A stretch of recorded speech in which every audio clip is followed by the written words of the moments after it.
In last class, we have done exercise 8.1.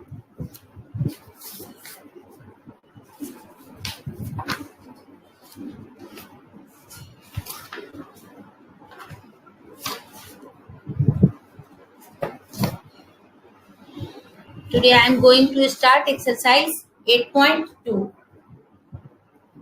8.2, in this exercise we have learned about profit and loss, sell tax, profit and loss, sell tax, VAT,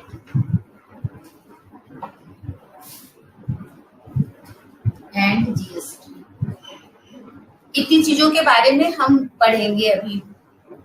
okay, आज हम 8.2 exercise में हम लोग क्या क्या से related पढ़ेंगे? Profit and loss, sale tax, VAT, value added tax and GST, good service tax. ठीक है ना? प्रॉफिट एंड लॉस जानते हो आप लोग। सपोज करो कि आपने 10 रुपीज का कोई सामान खरीद के लाए। आप सपोज करो 10 रुपीज की एक पेंसिल लाए और अपने फ्रेंड को आपने उसको 12 रुपीज में दे दिया, तो आप क्या हुआ? आपने 2 रुपीज का प्रॉफिट यहाँ पर किया। लेकिन अगर आप 10 रुपीज की पेंसिल लेकर आए और अपने फ्रेंड को 8 रुपीज में ही दे दिए, तो क्या हुआ? यहाँ पर आपका 2% का लॉस हो गया। ये तो हुआ प्रॉफिट और लॉस। अब ये प्रॉफिट और लॉस के साथ साथ कुछ चीजें ऐसी होती है जिनके ऊपर प्राइस लिखा हुआ है। जैसे सपोज करो हम रेस्टोरेंट में खाना खाने जाते हैं, तो रेस्टोरेंट में खाना खाने जाते हैं तो हम देखते हैं, पिज्जा ऑर्डर करते हैं कि 250 का पिज्जा है, लेकिन जब बिल आता है तो वो 250 नहीं आता, 250 से ज्यादा आता है। वो जो ज्यादा आता है वो उसके ऊपर सर्विस टैक्स, अब तो जीएसटी भी लगता है, आपको पता है, 2%, 5%। तो सेल टैक्स का मतलब होता है जब कोई भी सामान आप खरीदते हो तो उसके ऊपर कुछ टैक्स एक्स्ट्रा लगता है। वो अकॉर्डिंग टू डिपेंड करता है 2%, 5%। वैट क्या है? वैट भी जो है वो वैल्यू एडेड टैक्स है। ये भी हमें एक्स्ट्रा लगता है, मतलब जो भी आपका एमआरपी है उसपे वो प्लस हो जाएगा। जीएसटी भी जो है वो गुड सर्विस टैक्स है, ये भी प्लस हो जाता है। लेकिन अगर हमें डिस्काउंट मिलता है कहीं पर, सपोज करो मुझे डिस्काउंट मिल रहा है, सेल में लगता है, तो डिस्काउंट का मतलब लेस होता है। जैसे सपोज करो अगर 100 रुपीज का कोई सामान है और 100 रुपीज के सामान पे कहीं डिस्काउंट, हम लोग सेल में जाते हैं ना, हम सेल में गए और सेल में लिखा रखा है कि यहाँ पे हम 10% डिस्काउंट दे रहे हैं, तो जो हमारा 100 रुपीज का सामान है 10% के डिस्काउंट के बाद मुझे 90% में ही मिल जाता है। तो डिस्काउंट का मतलब होता है कि हमें लेस अमाउंट उसको पेड करना है। वैट, जीएसटी, सेल टैक्स, इन सब में मुझे और एक्स्ट्रा देना है, हमें एक्स्ट्रा देना है। और प्रॉफिट और लॉस का मतलब तो समझते ही हो, जो आपकी कॉस्ट प्राइस है, जिस कॉस्ट प्राइस पर आपने दिया, और जो आपकी सेलिंग प्राइस है। अगर सेलिंग प्राइस बड़ा है कॉस्ट प्राइस से तो क्या हो गया? मुझे प्रॉफिट हो गया। और अगर कॉस्ट प्राइस बड़ा है और सेलिंग प्राइस छोटा है तो मुझे क्या हो गया? यहाँ पे लॉस हो गया। ठीक है ना? और इसके साथ ही साथ हम परसेंट भी निकालते हैं। आपको पता है प्रॉफिट परसेंट के लिए क्या होता है? जो आपका रुपीज में प्रॉफिट हुआ इंटू 100, और ये हमेशा कॉस्ट प्राइस पे होता है।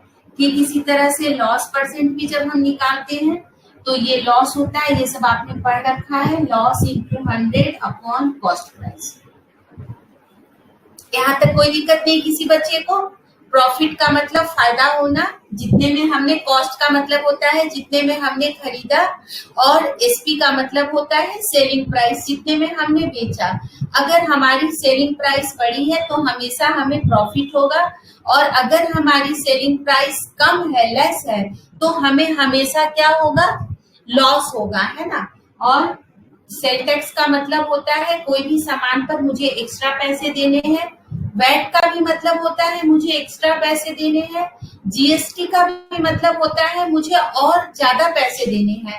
और डिस्काउंट का मतलब सिर्फ होता है कि जो भी हमारी कॉस्ट प्राइस है उससे मुझे कम पेमेंट देना है। डिस्काउंट का मतलब होता है कि हमेशा एमआरपी से मुझे कम प्राइस उसे पेमेंट करनी है। ये इन इतने चीजों के बारे में हम एक्सरसाइज 8.2 में हम पढ़ेंगे। किसी बच्चे को कोई दिक्कत नहीं है, और मैं मैक्सिमम कोशिश करूंगी कि आपको फॉर्मूला की जगह जो यूनिटरी मेथड होता है उससे मैं आपको एज्यूम करके समझाऊं, ताकि आपको कोई फॉर्मूला लर्न करने की जरूरत नहीं पड़े। ओके बच्चों, यशपाल, कोमल, गुड बेटा, रिस्पॉन्स करते हो तो मुझे समझ में आता है कि आपको समझ में आ रहा है या नहीं आ रहा, वरना मुझे लगता है आप रिस्पॉन्स नहीं करते तो मालूम नहीं चलता। अब देखो पहला क्वेश्चन है हमारा 8.2 का, कहता है a man got a 10% increase in his salary. अब देखो एक कोई मैन है, उसकी सैलरी में 10% इंक्रीज हो गई, और इंक्रीज होने के बाद जो उसकी, अब देखो इंक्रीज हो रहा है तो कितने परसेंटेज इंक्रीज हो रहा है, increase this is equal to 10%, और आफ्टर इंक्रीज जो उसकी न्यू सैलरी है, ये सैलरी जो उसकी है ये 10% इंक्रीज होने के बाद 1,54,000, ठीक है ना बच्चों, ये रुपीज में है कि जो उसकी ओरिजिनल सैलरी थी वो क्या है।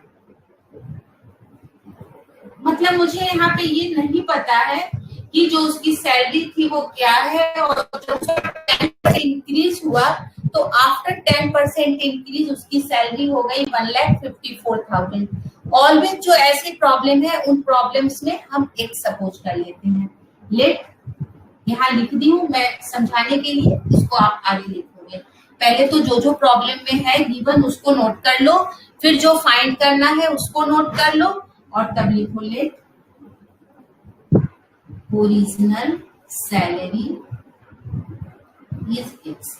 अब देखो बच्चों समझना है यहाँ पे, अब जैसे सपोज करो मेरी सैलरी पहले 1,000 रुपीज है, इस पर इंक्रीज लगा, ठीक है ना, तो इंक्रीज जो भी लगता है वो इसमें प्लस हो जाता है। अब जो भी परसेंट में, मान लो मुझे 1,000 पर 10% इंक्रीज लगा तो इंटू 10/100 कर देंगे, और जब इन दोनों को प्लस कर देंगे तो ये न्यू सैलरी के इक्वल हो जाएगा। वापस से समझो, जैसे सपोज करो तुम्हें पापा ने 100 रुपए दिए, अगले महीने बोले कि मैं बेटा तुम्हें 10% एक्स्ट्रा दूंगा 100 रुपीज पर, तो कितना मिलेगा, 100 तो मिलेगा ही मिलेगा, और जो इंक्रीज हुआ, जैसे 100 का 10% निकालना बहुत इजी होता है, 100 का 10% 10 रुपीज होता है, तो 110 हो गया। लेकिन यहाँ पर जब अमाउंट होती है बच्चों, तो अमाउंट में हमें कैलकुलेशन करना पड़ता है। अब मैंने मान लिया था कि ओरिजिनल सैलरी एक्स है, तो अकॉर्डिंग टू क्वेश्चन उसकी जो ओरिजिनल सैलरी थी वो तो मिलेगी ही मिलेगी उसको, और प्लस इस पर इसको क्या मिलेगा बच्चों, 10% का इंक्रीज मिलेगा, और ये दोनों मिलकर कितने के इक्वल हो जाएंगे, इसकी नई वाली सैलरी के। आ गया सबको समझ में ये अच्छे से, ये उसकी ओरिजिनल सैलरी थी, इस सैलरी के ऊपर उसको 10% का इंक्रीज मिला, और ये दोनों मिलकर, जैसे मैं भी समझाई ना आपको कि आपके को 100 रुपए है, पापा ने कहा कि अगले महीने से मैं 10% ज्यादा दूंगा, तो तुम्हें क्या मिला, 100 प्लस 100 इंटू 10/100, तो कितना हो गया मिलकर 110। उसी कॉन्सेप्ट को मैं यहाँ पे यूज कर ली, सैलरी एक्स, एक्स का 10% और ये दोनों मिलकर नई वाली सैलरी के इक्वल। कोई दिक्कत नहीं किसी बच्चे को। अब इसको सॉल्व करते हैं, देखो जो कट जाए उसको तो पहले ही काट लेते हैं। अब ये क्या हो जाएगा, 10x, हमेशा एलसीएम होता है बच्चों, डायरेक्ट मल्टीप्लाई नहीं करना है ना, एक एक जीरो काट दी, नहीं भी काटते तो भी कोई फर्क नहीं पड़ता, 110x हो जाता है, लेकिन हमारा कैलकुलेशन छोटा हो जाएगा। जीरो से जीरो कैलकुलेट कर दी, देखो LCM 10, tan x plus x, और ये हो गया 154,000। अब आपको पता है क्रॉस मल्टीप्लाई होता है हमेशा, तो ये 10 और x मिलकर हो गया 11x, और इधर चला गया 154 पर 000 और इंटू ये वाला 10। अब आपको मालूम ही है कि मल्टीप्लाई जाता है और डिवाइड हो जाता है, 154,000 इंटू 10 और अपॉन 11। देखो 11 से कट रहा है बच्चों, 11 बन जाए 11 और 11 4 जा 44, और साथ में 3 0, 1 2 3, इसको ऊपर लिख लेना, मेरे ऊपर जगह नहीं है इसलिए मैं यहाँ पे, चलो थोड़ी स्पेस बना लेते हैं ऊपर। 11 बन जा, 11 4 जा और 000, कितना आ गया बच्चों, 144 और 4 जीरो, 1 2 3 4, मतलब उसकी जो ओरिजिनल सैलरी थी बच्चों वो 1,40,000 थी, ठीक है ना। हाँ सही है, yes Parth correct you are, 1,40,000 answer हो गया। आ गया सब बच्चों को समझ में।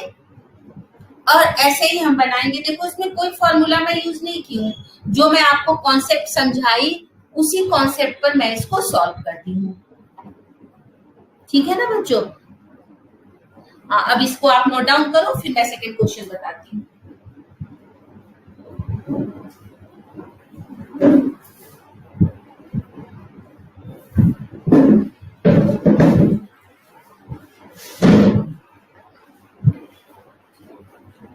हो जाए बच्चों तो डन लिख देना, फिर मैं second question कराऊंगी।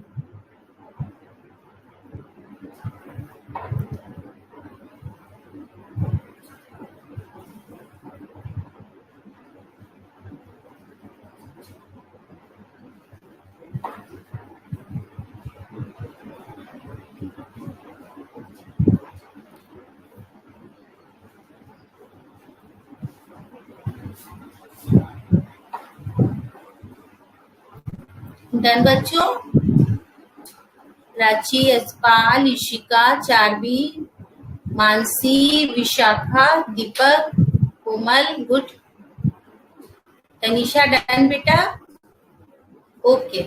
Now we have come to question number second.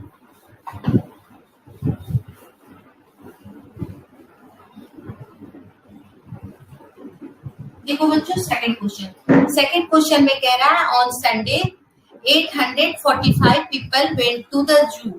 On Monday only 169 people went. क्योंकि पता है संडे छुट्टी होती है तो ज्यादा लोग जाते हैं, और मंडे को वापस काम पे लग जाते हैं तो कम लोग जाते हैं। तो संडे को जो पीपल जू गए वो 845 थे और मंडे को सिर्फ 169 पीपल गए। अब देखो हमें परसेंटेज में बताना है कि कितने परसेंट जो पीपल है वो डिक्रीज हो गए मंडे को इन कंपैरिजन टू संडे। तो जो अभी मैं जस्ट आपको फॉर्मूला लिखाई थी ना, जहाँ पे मैं लॉस लिखी थी, लॉस की जगह पे यहाँ पे डिक्रीज आ जाएगा। Number of people went to on Sunday. Sunday को कितने लोग गए बेटा? संडे को गए 845 है ना। And number of people went to zoo on Monday. Monday को कितने लोग गए बच्चों? मंडे को गए 169। अब देखो डिक्रीज कितना हो गया, माइनस कर देंगे, कितने कम हुए? 845 माइनस 169।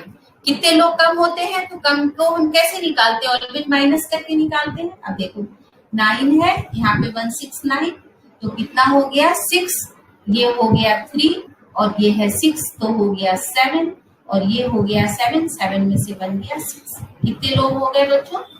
तो 6, ये हो गए हमारे 676, ठीक है ना। अब देखो हमें निकालना है परसेंटेज, तो डिक्रीज परसेंट हमेशा भी बताइए जो डिक्रीज हुआ इनटू 100 और अपॉन कॉस्ट प्राइस। तो यहाँ पे बच्चों कॉस्ट प्राइस नहीं होता, जो ओरिजिनल थे, ओरिजिनल कितने थे? 845, ठीक है ना। अब देखो ये किससे कैंसिल हो रहा है, पहले मैं इसको 5 से इन दोनों को कर देती हूँ। 5 1 जा 5, 34, 5 6 जा 30 और 5 9 जा 45 और 5 से 20। वापस चेक करते हैं, 5 1 जा 5, 34, 6 5 जा 30, 169। अब देखो तो 9 की टेबल में 6 आता है, देखो तो 169 के टेबल में 4 बार, 9 4 जा 36, 24 और 27 देखो आ गया ना बच्चों 4 टाइम्स में, तो ये पूरा का पूरा 4 टाइम्स में कट गया और कितना डिक्रीज हो गया बच्चों? तो 80% डिक्रीज हो गया है ना। 80% डिक्रीज, ये जस्ट लॉस है बेटा, कुछ भी नहीं है। जैसे हम लॉस बनाते हैं ना, सेम टू सेम लॉस है। लॉस की जगह पर जो हम यूज कर रहे हैं ना वर्ड, वो हम डिक्रीज यूज कर रहे हैं। ओके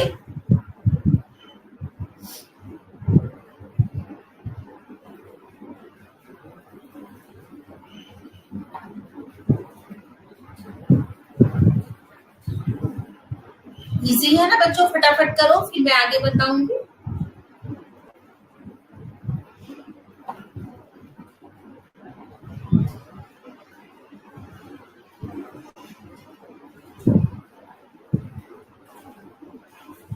गुड आफ्टरनून बेटा, but you are 15 minute late.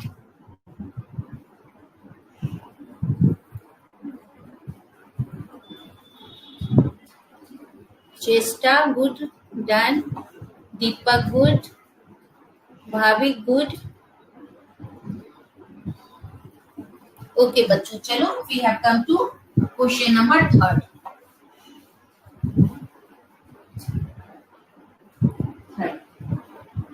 अब देखो थर्ड में समझा रही हूँ आपको।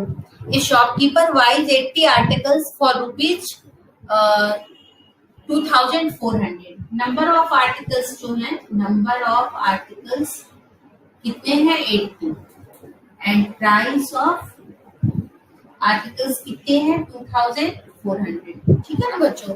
अब ये कह रहा है क्या, and he sell them for a profit of 16%। उसने क्या किया, इसने sells them for a profit of 16। ये बाय है, खरीद रहा है बेटा, तो ये कॉस्ट प्राइस है, ठीक है ना। और प्रॉफिट क्या ले रहा है इस पर, प्रॉफिट ले रहा है 16%। मुझे अब निकालना है selling price of one article. Selling price of one article, पहले क्वेश्चन समझाती हूँ। देखो एक शॉपकीपर है, एक शॉपकीपर जो है वो 80 आर्टिकल्स, कोई भी 80 सामान वो लेकर 2400 रुपीज में आ रहा है। उसके बाद वो क्या कर रहा है, उस सामान के ऊपर वो 16% का प्रॉफिट ले रहा है। हमें ये बताना है कि जब वो 16% का प्रॉफिट ले तो हर सामान सेलिंग, ये देखो सारे सामान का प्राइस था। अब मुझे ईच आर्टिकल का प्राइस बताना है कि हर आर्टिकल का सेलिंग प्राइस क्या होगा after gaining of 16% of profit. Okay, question आ गया समझ में, क्या बता रही हूँ। एक शॉपकीपर है, 80 आर्टिकल्स 2400 रुपीज में लेकर आया। उसके बाद ये इसने खरीदा, ये उसकी कॉस्ट प्राइस थी। उसके बाद क्या किया उसने, उसके ऊपर 16% का प्रॉफिट लिया।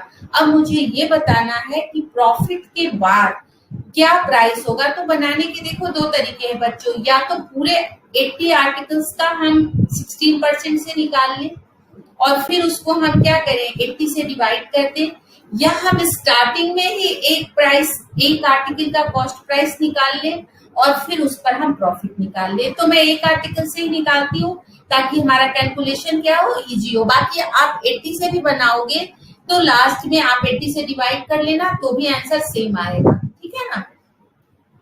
तो मैं यहाँ पर निकालती हूँ cost price of one article.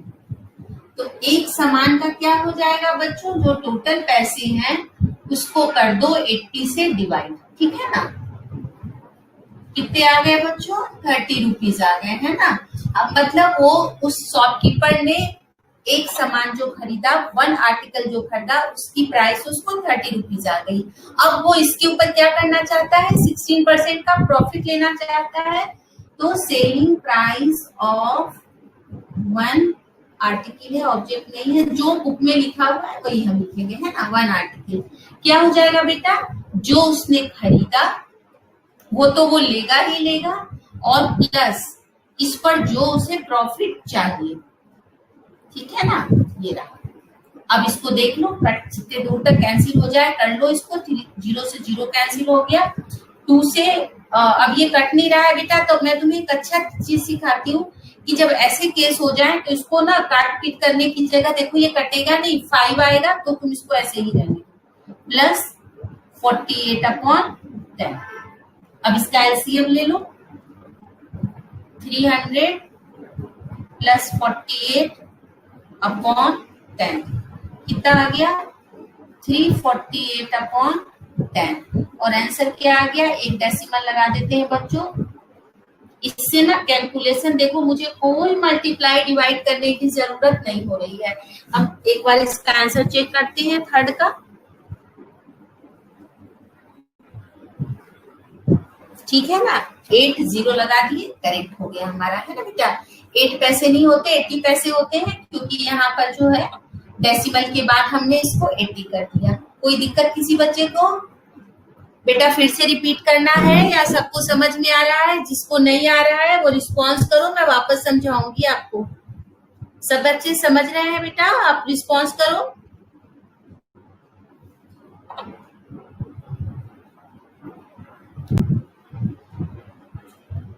Okay,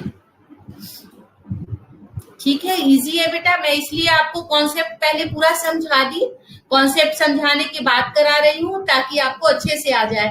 और देखो आप ध्यान दे रहे हो, मैं जो ये आपको बता रही हूँ इसमें आपको कोई फॉर्मूला लर्न करने की जरूरत नहीं हो रही है। हम अपनी मर्जी से इसको देखो कॉन्सेप्ट पर बना रहे हैं, हम यहाँ कोई फॉर्मूला यूज नहीं कर रहे हैं, है ना बच्चों। इसे करो, आप नोट डाउन करो, फिर मैं 4th क्वेश्चन बताऊंगी। 4th इजी है बेटा, मैं ये समझा देती हूँ, आप लोग खुद से बनाना, आंसर नहीं आएगा तब मैं बताऊंगी, ठीक है ना। देखो 4th क्वेश्चन में क्या है, सपोज करो कि अगर मान लो मैं सपोज करो कि मैं एक कोई सामान अपने घर पे ला रही हूँ, ठीक है ना, बड़ा सा सामान है, तो सपोज करो मैं उसको ठेले पे रख के लेके आ रही हूँ। तो घर पे जब मैं लेकर आई तो उस सामान की जो मेरी टोटल कॉस्ट हो गई, मान लो मैंने 1000 रुपीज का कोई सामान खरीदा और घर पे लाने में ठेले वाले को मुझे 200 रुपए और देने पड़े, तो कुल मिलाकर हमारी जो कॉस्ट हो गई उस सामान के लिए बच्चों, वो 1000 नहीं रही बल्कि वो 1200 रुपीज हो गई, क्योंकि 200 रुपए जो हमने ठेले वाले को दिए वो भी तो हमें उस सामान के कारण ही खर्च करना पड़ा। अब मान लो 1200 रुपए में मैं सामान लाई, 1000 रुपीज का मेरा सामान था और 200 रुपए मैंने दे दिए रिक्शे वाले को, तो 1200 हो गए। अब मान लो मुझे इसके ऊपर कुछ प्रॉफिट कमानी है बेटा, है ना, तो प्रॉफिट कमानी है तब तो आपको पता है ना, मान लो मुझे इस पर 15% की प्रॉफिट कमानी है, तो मैं अब इसको इतने में सेल कर दूंगी। यही आपका नेक्स्ट क्वेश्चन है ना। एक आर्टिकल है, उसकी कॉस्ट जो है वो 15,500 रुपीज है। उसके बाद क्या किया गया, जब वो आर्टिकल जो आया वो थोड़ा टूटा हुआ था तो उसको रिपेयर करना पड़ा। रिपेयर करने के लिए मुझे उसके ऊपर 450 रुपीज और खर्च करने पड़े। तो अब जो उसकी कॉस्ट हो गई बच्चों वो हो गई 15,950। अब उसके बाद मुझे उस पर 15% का प्रॉफिट लेना है, तो आप उसके ऊपर 15% का प्रॉफिट सेम टू सेम इसी प्रॉब्लम की तरह बना देना, है ना। ये था आपका 4th क्वेश्चन। अब मैं आपको 5th बताती हूँ। सब बच्चों को 4th आ गया समझ में? बेटा आप सबको 4th आ गया?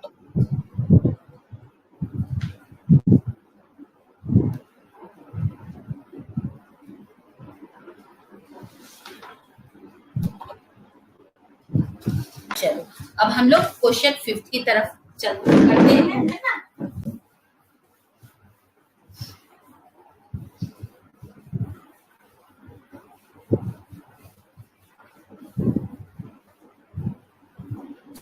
फिफ्थ क्वेश्चन देखो, अब 5th क्वेश्चन क्या है, ये थोड़ा सा अलग है। एक वीसीआर है और एक टीवी है, दोनों जो है वो 8000 रुपीज में खरीदे गए हैं।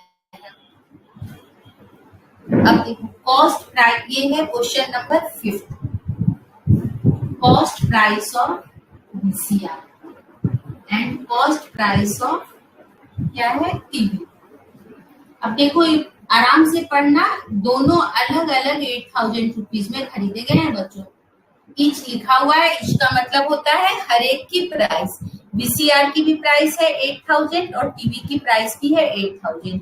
अब क्या करता है शॉपकीपर, वीसीआर, चूंकि वीसीआर तो कोई लेता नहीं है तो उसको 4% के लॉस पर बेच देता है, और टीवी जो है, टीवी के ऊपर वो 8% की प्रॉफिट कमाता है। अब देखो एक सामान को लॉस में बेचा और एक सामान को उसने प्रॉफिट में बेचा। अब मुझे ये बताना है कि उसको ओवरऑल टोटल उसको गेन हुआ या लॉस हुआ, और वो भी गेन और लॉस हमको परसेंटेज में बताना है, रुपीज वाइज नहीं बताना है। तो पहले तो हम ये देखें कि उसकी टोटल कॉस्ट कितनी पड़ी। तो टोटल कॉस्ट प्राइस जो हो गई बच्चों, टोटल कॉस्ट प्राइस हो गई 8,000 प्लस 8,000, मतलब उसको टोटल कितने रुपए देने पड़े हैं? 16,000। अब हम एक एक करके निकालते हैं कि उसकी सेलिंग प्राइस क्या है। तो सबसे पहले हम निकालते हैं वीसीआर के लिए। वीसीआर के लिए निकालते हैं तो वीसीआर पर उसने लॉस लिया है। क्या किया है? लॉस लिया है। और कितने का लॉस पे बेचा है उसको? 4% की। अब देखो सेलिंग प्राइस हम निकालते हैं। देखना बच्चों, बिना फॉर्मूला के सिखाऊंगी। लॉस है मतलब माइनस, तो जो कॉस्ट प्राइस था बच्चों 8,000 और इसमें से उसको कितने का लॉस हुआ? 4% का। ये देखो, आप छोटी क्लास में आपको याद होगा कि आप हमेशा फॉर्मूला से बनाते थे। मैं यहाँ पर आपको कॉन्सेप्ट से बनाना सिखा रही हूँ कि कैसे हम कॉन्सेप्ट से बनाते हैं selling price of VCR. Cost price minus जो भी हमारा लॉस है। यहाँ पे मुझे कुछ लर्न करने की जरूरत नहीं है। अगर प्रॉफिट लेते तो प्लस कर देते बच्चों, और चूंकि नुकसान में बेच रहे हैं, 10 रुपए का सामान खरीद के लाए हो और 8 रुपीज में बेच रहे हो, तो हमेशा तुमको क्या है, 2 रुपए का लॉस हो रहा है, तो क्या कर रहे हो आप? माइनस कर रहे हो। उसी कॉन्सेप्ट को मैं यहाँ पे यूज कर रही हूँ। अब ये देखो जो कटता है उसे काटो, 2 जीरो से 2 जीरो कट गया हमारा, और 8,000 माइनस 8 टू जा 16, 160, ठीक है ना? सॉरी 8 4 जा 32, 320 है ना? कितना आ गया बच्चों? 0 में से 0 गया 0, 10 में से 2 गया 8, और 9 में से 3 गया 6 और 7। मतलब उसने वीसीआर को इतने रुपए में बेच दिया, है ना? अब इसी तरह से हम निकालते हैं किसका? टीवी का। लेकिन टीवी पर उसको क्या मिला है? प्रॉफिट मिला है। तो टीवी के लिए हम निकालें टीवी का, तो यहाँ पे मुझे मिला है प्रॉफिट।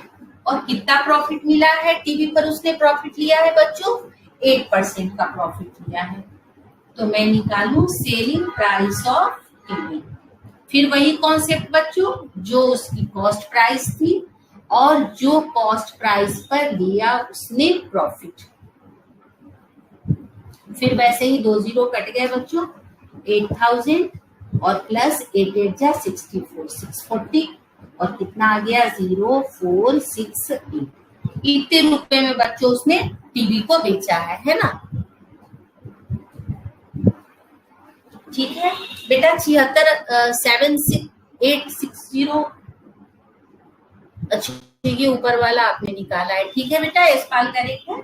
अब हम टोटल सेलिंग प्राइस निकालें, नुकसान में बेचे चाहे तो प्रॉफिट में बेचे, तो इसके लिए हम क्या करेंगे? दोनों को प्लस कर देंगे। तो टोटल सेलिंग प्राइस हो गया 8640 प्लस 7680। दिख रहा है ना बच्चों? ऊपर लिखूं, प्लस कर देती हूँ, ठीक है ना? यहाँ पर मैं प्लस कर देती हूँ, आप देख लेना, आप भी प्लस कर सकते हो। ये क्या हो गया? 0, 8 और 4 12, कैरी 1, 6 6 12 और 1 13, और 8 8 16, 16,320, ठीक है ना?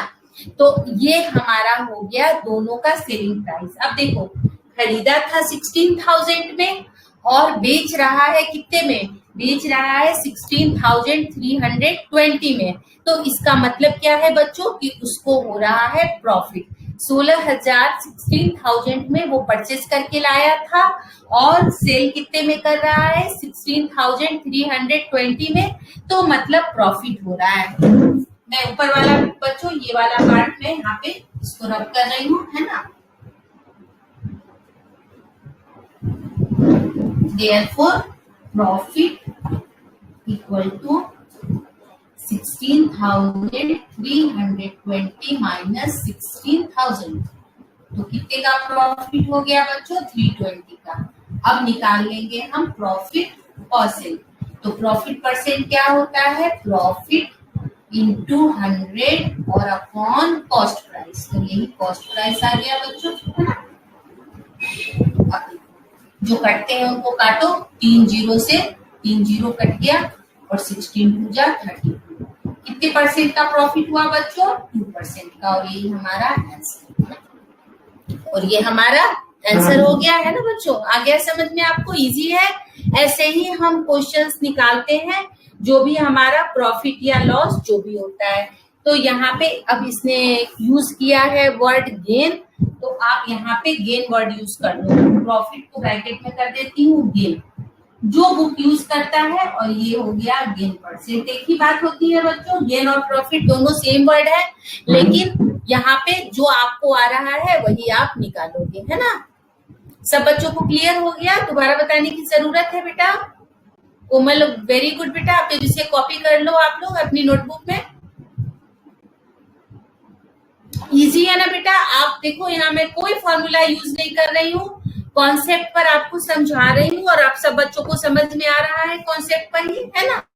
यहाँ पर मैं कोई यहाँ पर देख रहे हो ना, जैसे आप लोग पहले फॉर्मूला यूज करते थे, मैं सिर्फ एक फॉर्मूला ये यूज की हूँ, profit into 100 upon cost price.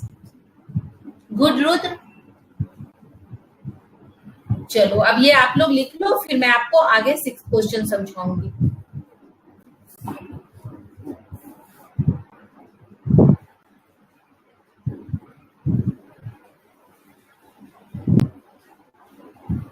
Good भाभी, विशाखा गुड। चलो बच्चों फटाफट इसे कॉपी करो, फिर आगे बताऊंगी मैं आपको।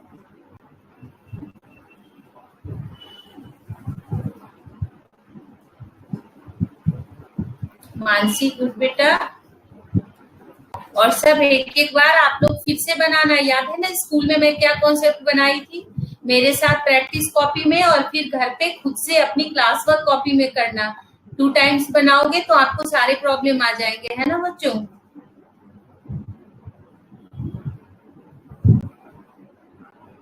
चेस्टा गुड, इशिका गुड। चलो बच्चों अब मैं आपको क्वेश्चन 6 समझा देती हूँ, है ना।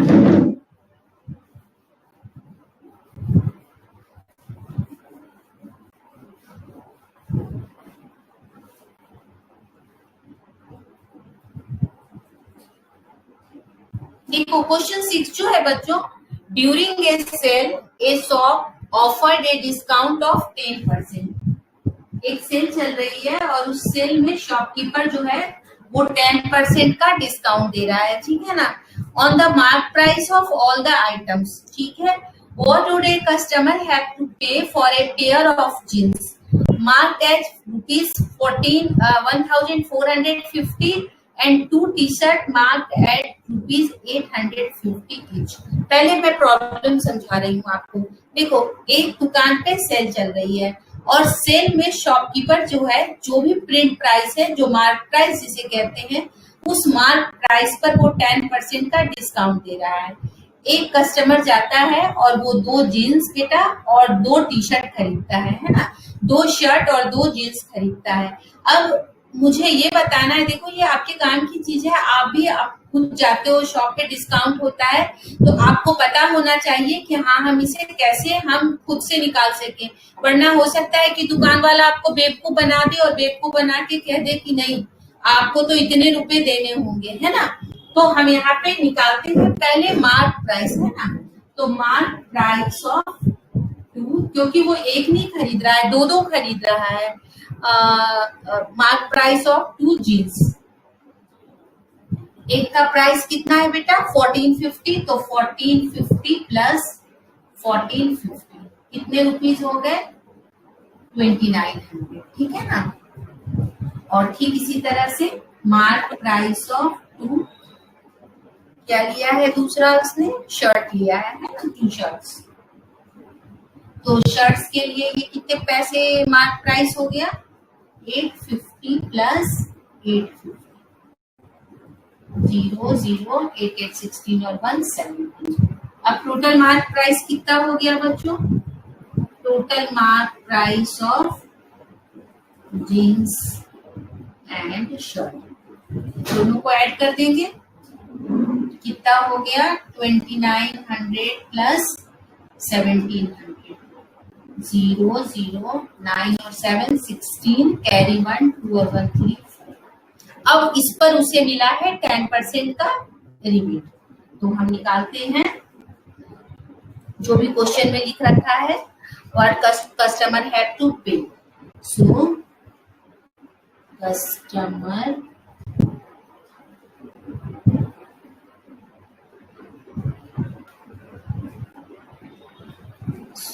कस्टमर है टू पे, सिखा चुकी हूँ 4600 और इसका कितना कम देना पड़ेगा बच्चों 10 माइनस कर दी क्योंकि डिस्काउंट लगा हुआ है 00 से कट गया ये 4600 माइनस 460 0 में से 0 गया 0 10 में से 6 गया 4 5 में से 4 गया 1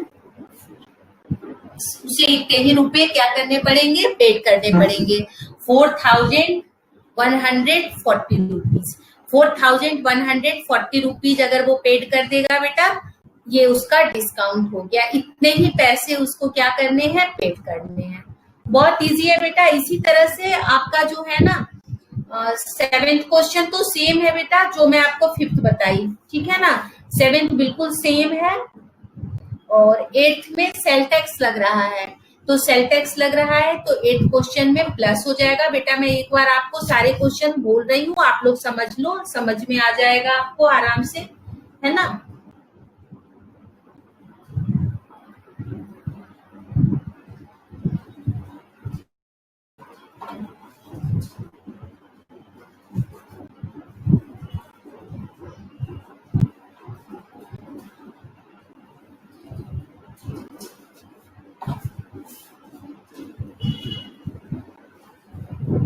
डन बेटा आगे बताऊं समझा दो क्वेश्चन।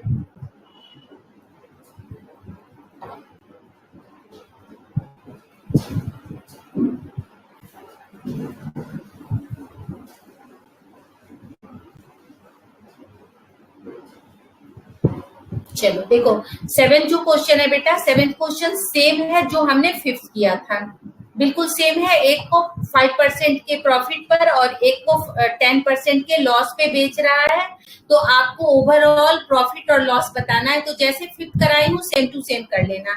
अब 8 क्वेश्चन पे आ जाओ। प्राइस ऑफ ए टीवी 13,000 और इसके ऊपर सेल टैक्स लग रहा है 12% तो आप क्या करना 13,000 प्लस कर देना 13,000 इंटू 12/100 आपका आंसर हो जाएगा। ऊपर बहुत सारे प्रॉब्लम प्रॉफिट के बताई हूँ। अब यहाँ पर 9th क्वेश्चन है Arun bought a pair of states at a sale where discount given was 20%। 9th question के लिए क्या करना है फिर ये वही एक सपोज करना होगा फर्स्ट क्वेश्चन की तरह।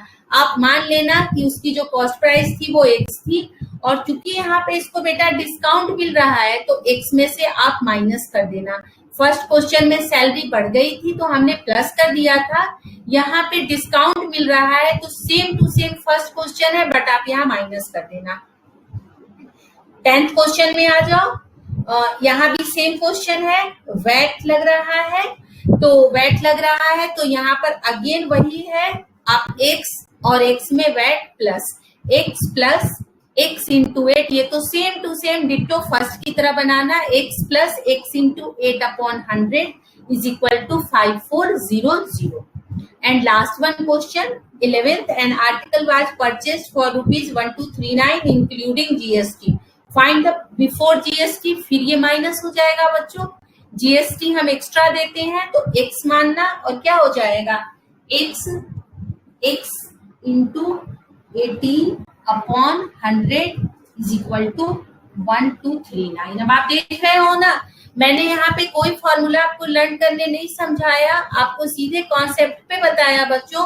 तो जहाँ पे देखो जीएसटी है वहां माइनस कर लेते हैं जहां इंक्रीज होता है वहां प्लस कर लेते हैं और सिर्फ ऊपर लिख देते हैं। जैसे लास्ट क्वेश्चन है तो लिख देंगे let the price of article before GST is x वहां सैलरी थी तो वहां हम लिख दिए सैलरी।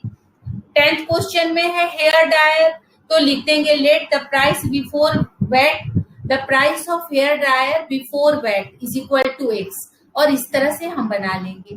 किसी बच्चे को कोई दिक्कत है कुछ पूछना है तो पूछ लो बेटा आप इसको होमवर्क में कंप्लीट कर लेना। Complete exercise 8. किसी बच्चे को कोई दिक्कत नहीं है गुड चिल्ड्रेन। ओके, आप इसे 8.2 कंप्लीट कर लेना। नेक्स्ट क्लास में मैं आपको 8.3 बताऊंगी। ओके बच्चों।